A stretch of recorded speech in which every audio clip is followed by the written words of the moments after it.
आणि एक महत्त्वाची बातमी आहे, गुंड गजा मारणे याच्याशी झालेली भेट ही केवळ अपघात होता। मला गजा मारण्याची पार्श्वभूमी माहिती नव्हती। खासदार निलेश लंके यांनी आता गजा मारण्याच्या भेटीनंतर हे स्पष्टीकरण दिलं आहे।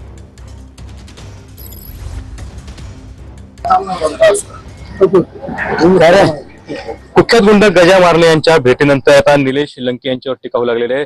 आपण त्यांच्याशी थेट बोलणार आहोत। काय सांगा, तुम्ही काल पुण्यामध्ये कुख्यात गुंड गजा मारणे यांची भेट घेतलेली आहे, त्यानंतर आता टीकेची झोड उठायला सुरुवात झाली आहे। शेवट काल जो प्रकार घडला, मी माझे दिल्लीचे काम करून एअरपोर्टला आलो।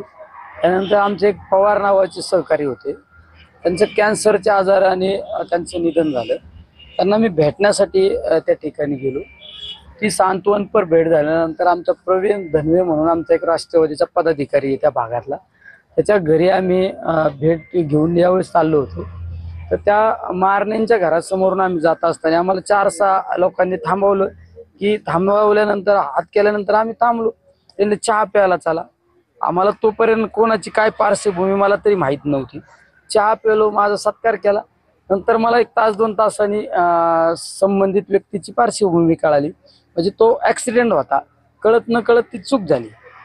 दुसरीकडे अजित पवार गट असेल किंवा मिटकरी असेल जोरदार टीका करू लागले, आक्रमक झाले। टीका करणाऱ्यांकडे दुर्लक्ष करायचं, आपलं जे आहे ते तुमच्या मीडिया समोर मांडलं ना। आता ते बोलले म्हणून आम्ही बोलायचं का? जे माझ्या बाबतीत जे घडलं ते तुमच्या समोर मांडलं, हे महत्वाचं आहे ना। पण कुठेतरी लोकसभेत त्यांची मदत झाली असं मिटकरी म्हणताय। मला जर त्या माणसाची ओळखच नाही तर लोकसभेची मदतीची काय हे? माझ्या अख्ख्या मतदारसंघात एक गुंड प्रवृत्तीचा माणूस माझ्या निवडणुकीत नव्हता। मी त्या गोष्टीला विरोध करणार माणूस आहे।